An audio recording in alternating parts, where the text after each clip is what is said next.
Purihin po ang Panginoon. Isa pong pinagpalang umaga po sa buhay ng bawat isa po sa atin.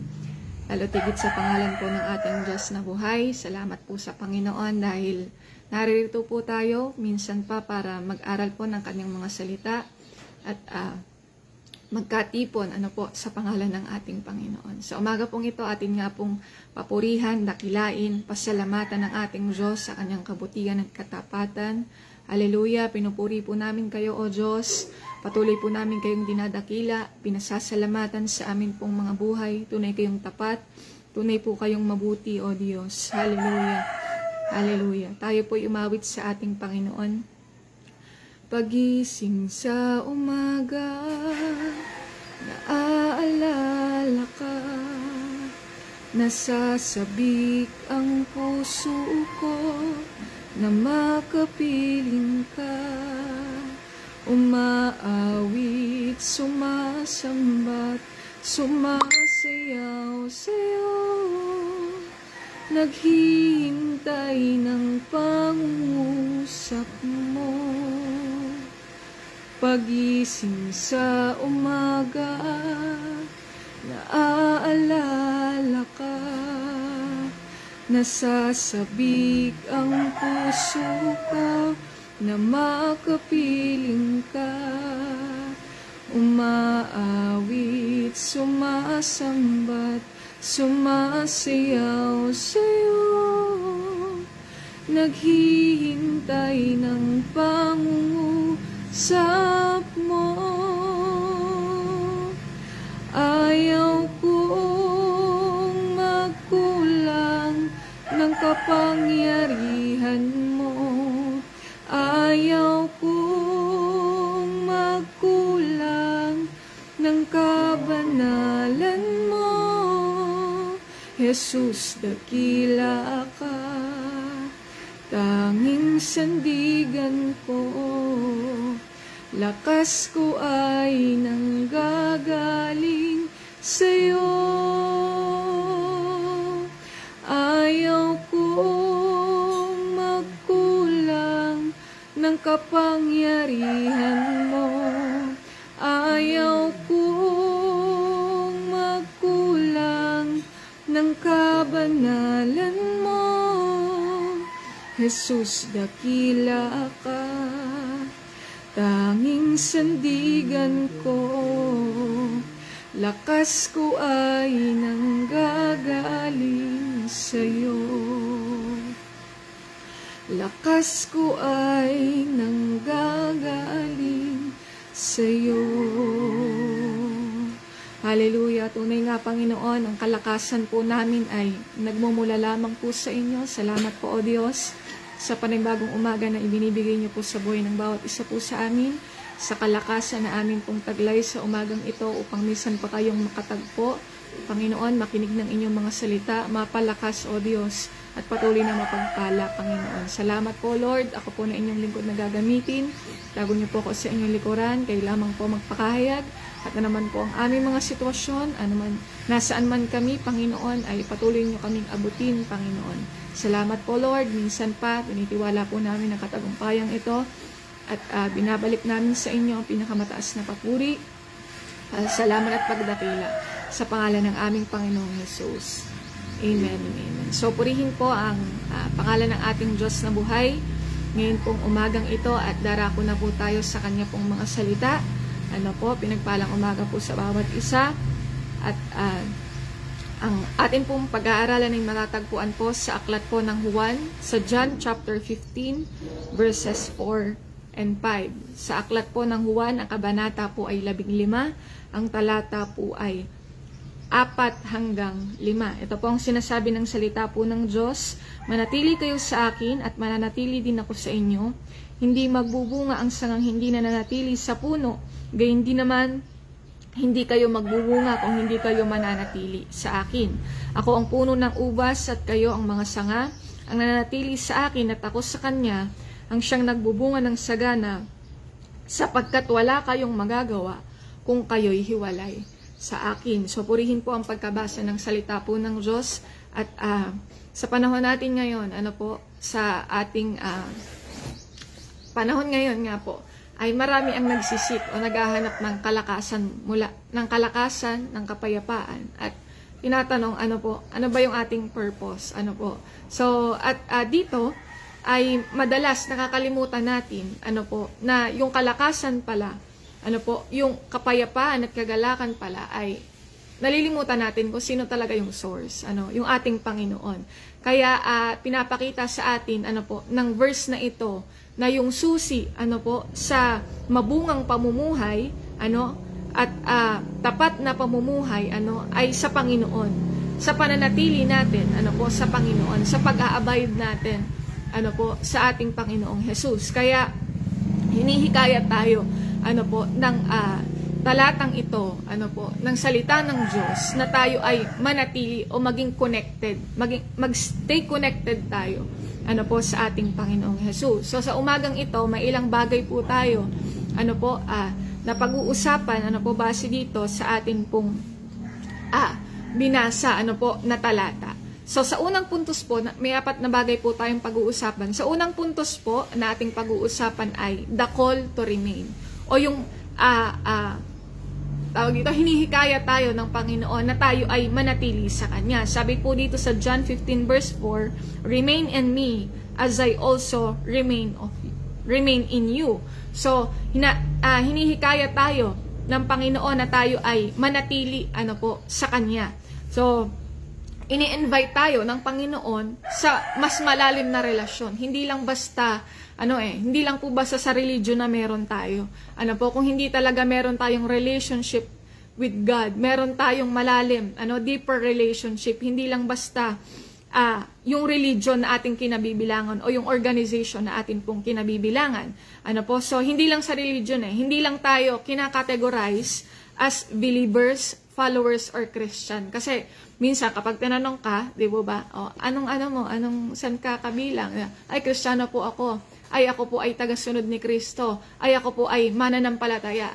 And yet, minsan nakakalimutan natin, yung pinaka-pangalan natin or yung pinaka-identity na meron tayo. We are His children. Tayo ay anak ng Diyos.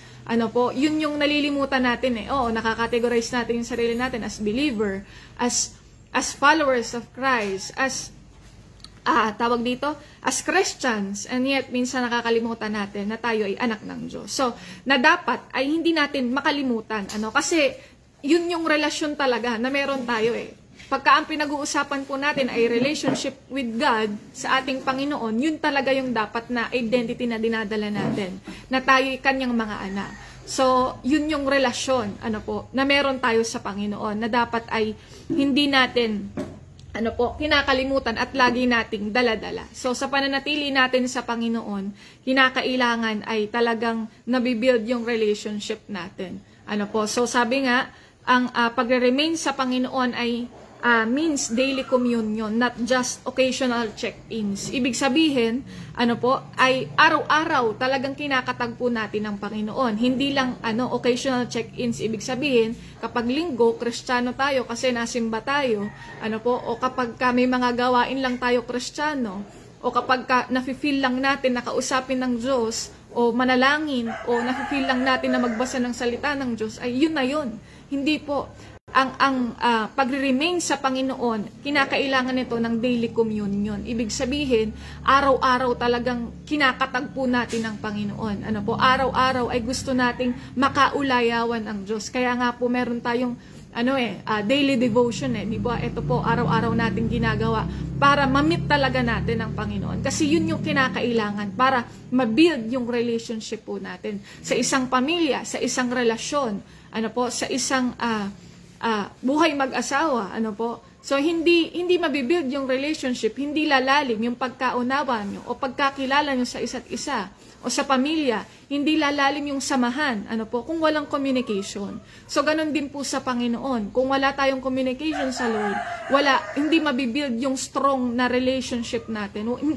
Hindi natin makikilala, ng lubusan ng Panginoon, kung sino talaga siya. So, kaya kinakailangan talaga nating manatili, the call to remain, hindi lang occasional check-ins, hindi lang tuwing linggo, hindi lang tuwing may gawain, kung hindi araw-araw, ay talagang, tawag dito, nagko-connect talaga tayo sa Panginoon. So sa pamamagitan po ng syempre po mapapanatili tayo sa Panginoon, magre-remain tayo sa Lord kung tayo ay unang-una, nananalangin tayo. Kaya nga hinihikaya tayong manalangin Pray without ceasing, pananalangin walang patid.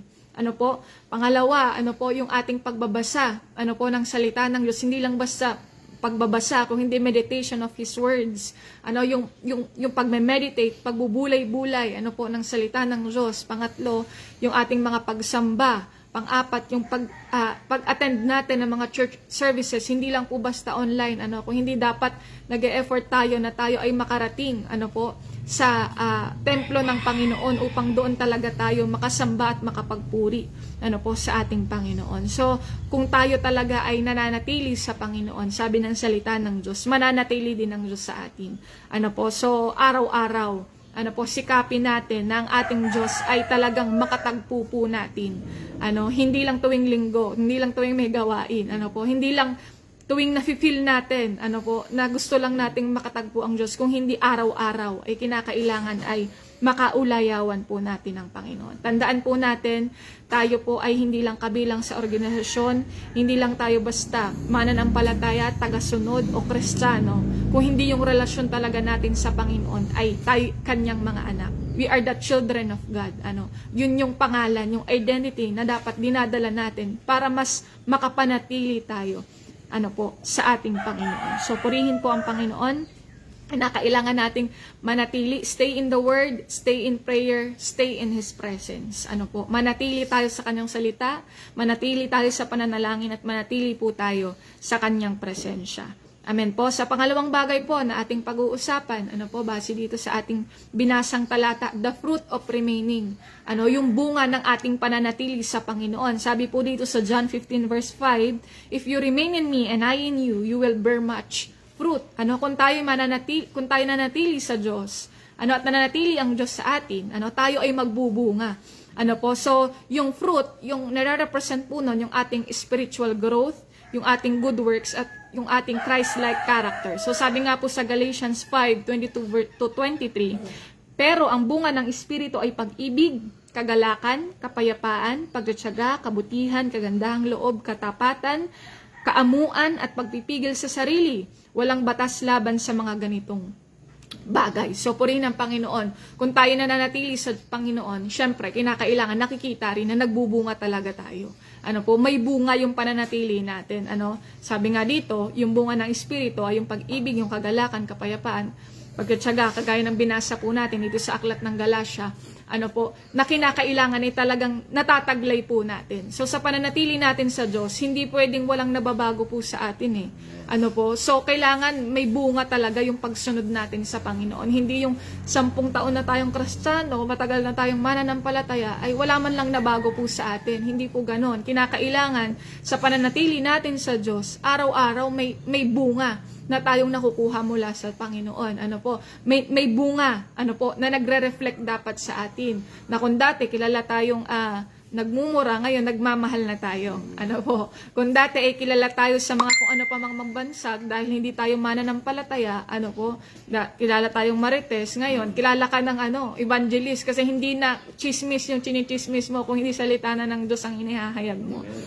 Ibig sabihin, talagang sa pananatili natin sa Diyos, ay may nababago po sa atin o nakikita talaga sa atin yung bunga ng ating pagsunod sa Panginoon. At unang-una, sabi nga dito, Christ-like character, nakikita sa atin yung imahe ng Panginoon. Nakikita sa atin yung talagang pagiging Kristiyano po natin. Kaya nga hinihikayat tayo ni Apostol Paul, imitate me as I imitate Christ. Gayahin natin si Pablo, gaya ng paggaya ni Pablo sa Panginoong Jesus. Na yun dapat yung pamantayan, na nilalakaran natin, na mas lalong makita sa atin na tayo talaga, ay nagbubunga, nakikita sa atin yung bunga ng ating pagsunod. Sabi dito, sa salita po ng Diyos, ay sa Psalms 1 verse 3, katulad siya, kung tayo mananatili sa Panginoon, ito po ang katulad natin, katulad siya ng punong kahoy na itinanim sa tabi ng isang batisan, namumunga sa takdang panahon at hindi nalalanta ang mga dahon. Anumang gawin niya ay nagtatagumpay. So sa pananatili natin sa Panginoon, bago natin ma-bear yung fruit, yung maraming bunga na inihanda para sa atin ng Diyos, daraan talaga tayo sa maraming sitwasyon. Daraan tayo sa mahihirap na sitwasyon. Sabi dito, even in hard times, those who remain in Jesus still grow. Kahit na sa mahihirap na sitwasyon, kung tayo ay katulad ng isang puno na itinanim sa tabi ng batisan, kahit na sa mahirap na sitwasyon, tagtuyot, anumang season, ang meron, dahil siya ay nakatayo doon sa tabi ng batisan, patuloy pa rin siyang lalago. At habang lumalago yung isang puno, sa takdang panahon, sabi ng salita ng Diyos, siya ay magbubunga, mamumunga siya. Alam niyo po, isang bagay na para sa akin ay ilustrasyon, sa anong ito? Yung puno ng alateris. Alam niyo po yung puno ng alateris, kapag sa una ay medyo matatagalan talaga siya kasi kailangan munang lumaki, At kapag namunga yung alateris, the moment na namunga siya, hindi na siya nawawalan ng bunga. Makita mo yung alateris, araw-araw may hinog na bunga, araw-araw nagbubunga talaga siya. Yung puno ng alateris, wala na Nabagyo na po yung puno ng alateris sa harap ng church dito sa amin. Pero nung yun ay nakatayo pa, walang araw talaga yung mga bata, walang sawa sa pagsungkit ng bunga ng alateris So maging, tayo, di ba? Kagaya ng punong yon na hindi naaalis sa atin yung bunga ng Panginoon. Na araw-araw dala natin, na hindi lang by season, na tayo para tayong bunga ng mangga na may season lang namumunga. Kung hindi araw-araw, na sa takdang panahon na matanggap natin yung bunga, mula sa Panginoon, ay taglayin talaga natin, nakikita, sa atin. So, sabi dito, the fruit of remaining, yung bunga ng pagsunod natin sa Panginoon. So, in every season, malago yung puno. So, sabi ko nga, once na nagbunga, ay talagang hindi na nawawala, sa atin. At dapat hindi lang seasonal, kagaya ng ating pagsunod sa Panginoon, kagaya ng ating paglilingkod, hindi lang seasonal yung bunga na meron tayo. Kung hindi, the moment na natanggap natin, ay talagang taglay na natin.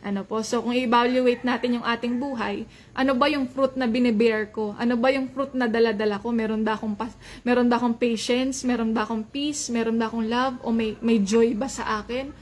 Kapag wala po ang lahat ng bagay na ito, baka ibang bunga yung ating dala-dala. So siyasatin nating mabuti.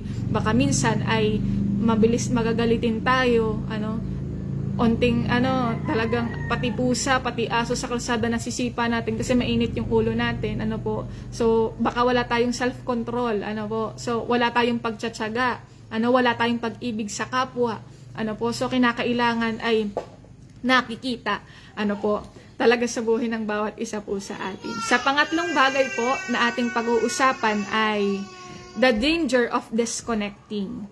Yung kapahamakan ng pag-disconnect natin, sa Panginoon. Sabi dito, apart from me, sa John 15 verse 5, apart from me, you can do nothing. Kung tayo hiwalay sa Diyos, tayo ay walang magagawa. Hindi tayo makapagtatagumpay. So, kinakailangan talaga ng meron tayong connection sa Lord. So, madali na tayo ay madrift. Totoo po yun. Madali na tayo ay mapahiwalay sa Diyos. Bakit? May mga ilang dahilan kung bakit tayo napapahiwalay sa Diyos. Unang bagay, na dahilan bakit tayo na-disconnect sa Lord ay busyness. Ayan.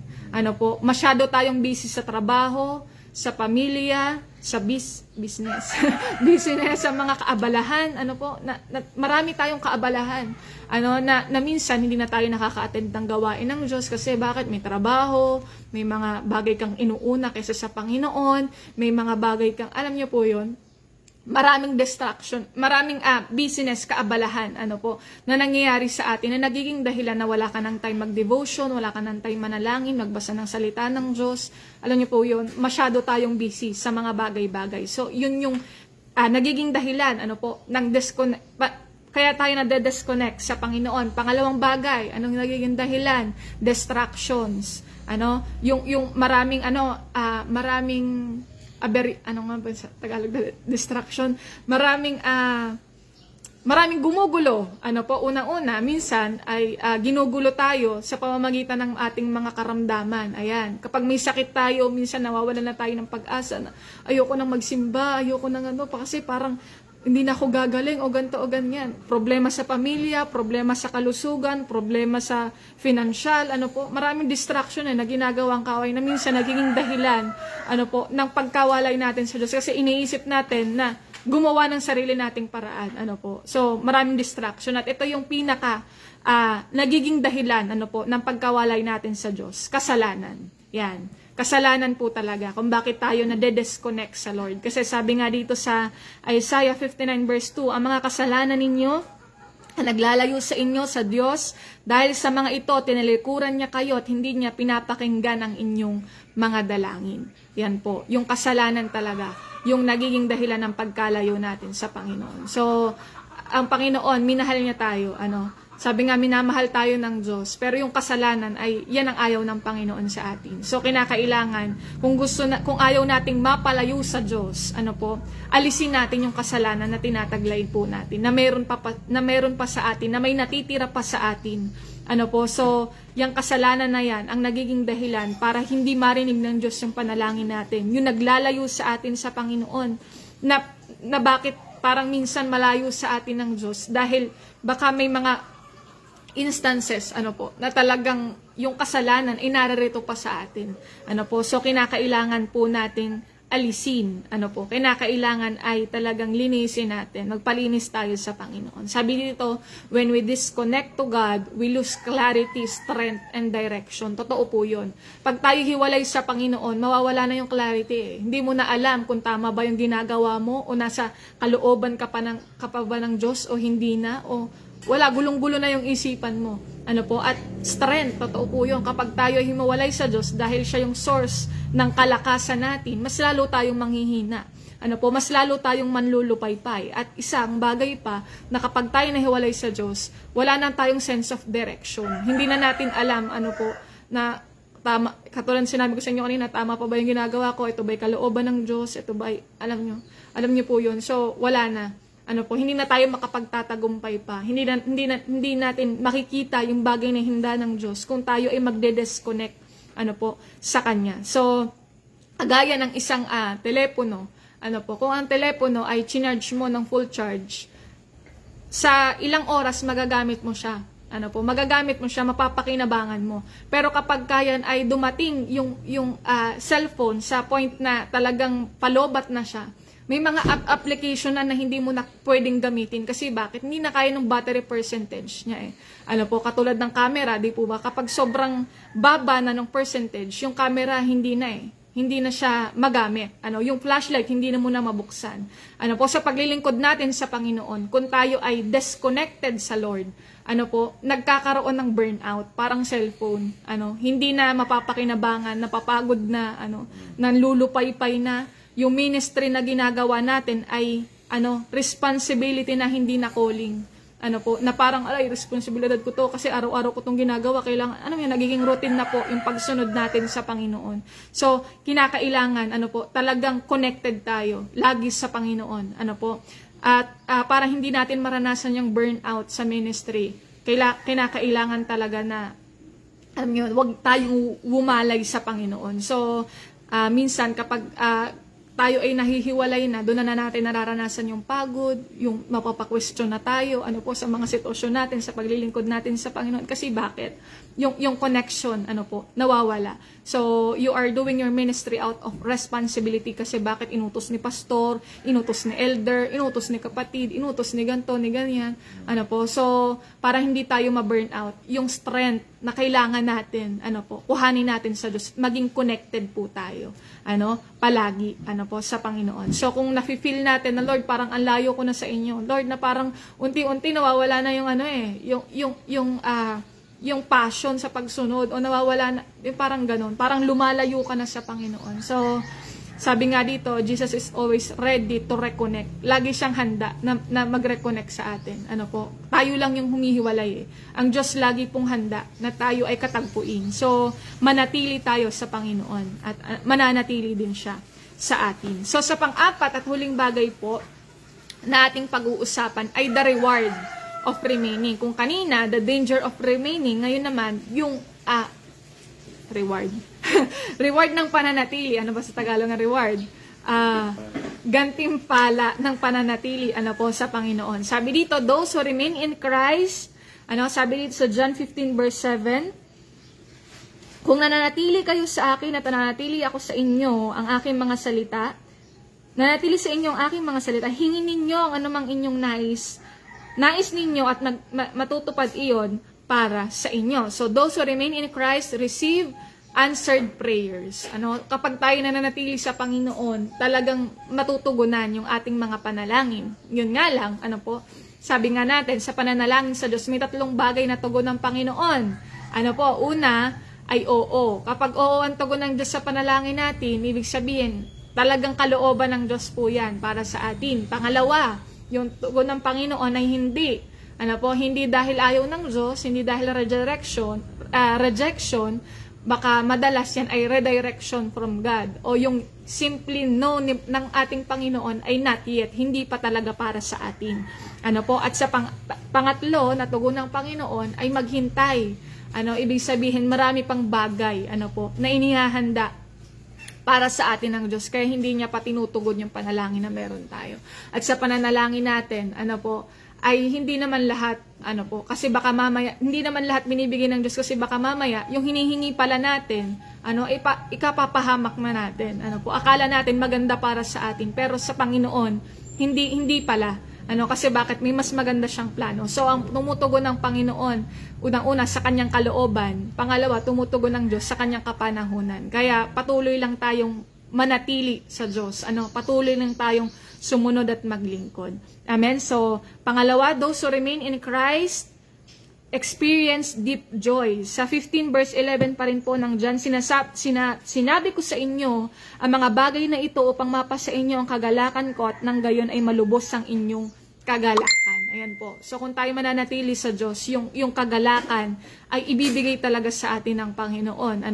Na kahit na anong sitwasyon, na kahit na anong panahon, yung kagalakan nararanasan natin, yung kalakasan nararanasan natin, na kahit, alam nyo yun, minsan akala ay ang isang Kristiyano ay wala ng problema. Kasi bakit? Laging masaya. Laging nakikita sa atin na tayo nagagalak. Kasi bakit? Kahit na may pagsubok, alam natin, na ang Diyos ay nariyan. Para tayo ay abutin, para tayo tulungan. Kasi bakit? Connected tayo sa Panginoon. So, kung tayo connected sa Lord, nananatili tayo sa Panginoon. Yung kagalakan, anumang sitwasyon, anumang panahon, ay mararanasan natin, na nagmumula sa Kanya. So, yung kagalakan na yon ay hindi kayang ibigay ng sino paman. Yung kagalakan na mula sa Diyos ay hindi kayang punan ng anumang bagay ng mundong ito. Kung hindi ang Diyos lamang po ang may kakayanan. Na magbigay sa atin ng deep joy, ibig sabihin lubos-lubos. Nakagalakan na mula sa Panginoon. Pangatlo, those who remain in Christ glorify God with their lives. Sa 15 verse 8, basahin po natin dito, sabi dito, nagpaparangalan ng aking Ama kung kayo masaganang nagbubunga at sa gayon kayo magiging mga alagad ko. So, napaparangalan ang pangalan ng ating Diyos kung tayo ay sumusunod, kung tayo ay nagbe-bear ng maraming bunga. So, kung sisiyasatin natin yung sarili natin, Lord, sa pamamagitan ba ng buhay ko, napaparangalan ko po ba kayo? Sa pananatili ko po ba sa inyo, nakikita, nagre-reflect po ba? Kinakailangan nakikita sa atin yan. And everything we do, nakikita sa atin na nag-glorify talaga ang Panginoon on how we speak, how we talk, how we communicate, how we act, the way we act, kinakailangan nakikita sa atin na hindi ka pa nagsasalita, nakatayo ka pa lang, nakikita na sa atin na Kristiyano po tayo. Nakikita sa atin na tayo ay anak ng Diyos. Amen po. Yun yung dapat na makita sa buhay ng bawat isa sa atin. At sa pamamagitan noon, yung mga bunga na nakikita sa atin, talagang napaparangalan, ang pangalan ng ating Diyos na buhay. Kaya, sa umagang ito, hinihikayat tayo ng salita po ng Diyos na manatili tayo. Sabi dito, remain not because it's easy, but because it's worth it. Manatili tayo, hindi lang dahil maganda yung sitwasyon. Marami kasing nananatili. Kasi bakit? Maganda yung sitwasyon, o pinagpapala. Marami din naman nananatili dahil marami lang problema. Alam niyo, minsan baliktad po eh. Yung minsang nananatili sa Diyos, pag maraming blessing nananatili. Pero pag wala na, ayaw na. Meron naman kapag maraming problema, nananatili sa Diyos, kapag maginhawa na ang buhay, wala na sa Panginoon. So, hindi po, anumang sitwasyon, anumang panahon, manatili tayo sa Panginoon. Hindi lang sa madaling sitwasyon, kung hindi sa lahat ng panahon. Manatili tayo sa Diyos. Dahil, kapag nanatili tayo sa Panginoon, worth it talaga yung pananatili natin. So, sabi dito, remaining in the Lord is not a one-time act, but a daily choice. Hindi, kagaya ng sinabi ko po sa inyo kanina, hindi lang ito, pananatili sa Diyos ay daily communion, not just occasional check-ins, na talagang dapat araw-araw, nananatili tayo sa Panginoon. So, sa pananatili natin sa Diyos, kinakailangan maging stay rooted tayo. Ibig sabihin talagang nananatili tayo doon sa katotohanan ng salita po ng Diyos. Stay connected. Talagang tayo ay nakakonect sa Panginoon. Hindi tayo nawawala. Stay close to Jesus. Ayan, kinakailangan malapit tayo sa Panginoon. Baka mamaya akala natin ay sumusunod pa tayo, pero ang totoo, yung puso natin malayo na sa Diyos. So, kinakailangan, siyasatin natin na tayo talaga ay malapit, sa puso ng Panginoon. So, kaya, ngayon po, kung tayo na-feel natin na mabigat yung ating mga pinagdadaanan, nasa mahirap tayong sitwasyon, o nasa uncertain situation tayo, huwag tayong magde-disconnect. Huwag tayong mag-disconnect sa Panginoon. Mas manatili tayo sa mga sitwasyon na yun. Na anumang hirap na pinagdadaanan natin, piliin pa rin nating manatili sa Panginoon. Walang ibang mas mabuting bagay, na dapat nating gawin sa panahon ng problema, ng pagsubok, ng pa mang sitwasyon na meron tayo, kung hindi ang manatili, sa ating Panginoon. So, sabi nga dito, Jesus is the vine and He promises that in Him, you will bear much fruit. Ang Panginoon yung vine na dapat kumo-connect talaga tayo. Kung talagang gusto nating magbunga, kung gusto talaga nating maranasan yung pangako ng Diyos, yung bunga na ibibigay niya sa mga mananatili, kinakailangan kumonect talaga tayo, mag-remain tayo, sa Panginoon. Kaya purihin po ang dakilang pangalan ng ating Diyos na buhay. Nuulit ko po, kung gusto nating manatili sa Panginoon, stay rooted, stay connected, stay close to Jesus. Amen po. So, wag tayong hihiwalay. Mas piliin nating manatili sa presensya at kalinga, kahabagan at pag-ibig ng Panginoon. Kaya purihin po ang dakilang pangalan ng ating Diyos na buhay. Salamat po sa kanyang mga mensahe ngayong umagang ito. Tayo po ay mananalangin. Aming Diyos, aming Amang makapangyarihan sa lahat.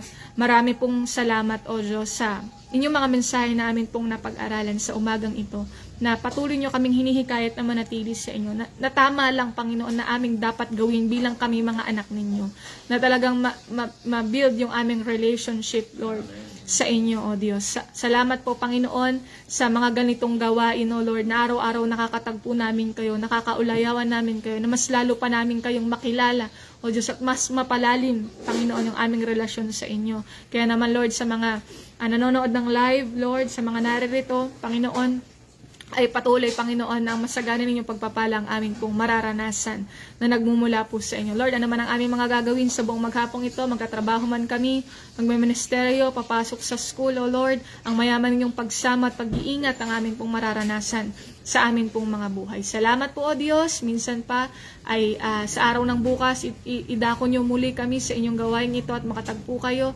makaulayawan kayo, Panginoon, at patuloy, O Diyos, na mas lalo namin kayong makilala. Salamat po, Lord. Minsan pa, binabalik po namin ang pinakamatas na papuri, pagsamba at pasasalamat sa pangalan ng aming Panginoong Jesus. Amen and amen. So, purihin po ang pangalan ng ating Diyos na buhay. Sa Diyos po ang pinakamataas na pagpupuri, pagpapala po sa bawat isa.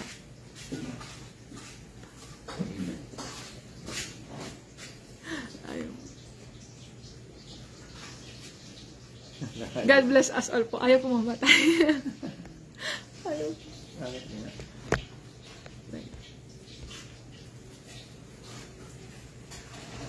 Ayaw mamatay.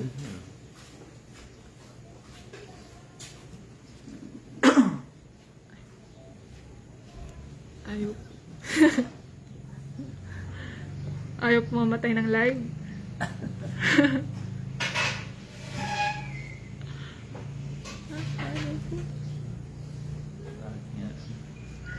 Tapos na po ang ating gawain. Ayaw lang po mamatay ng live. Medyo naghang po yung cellphone. Pasensya na po.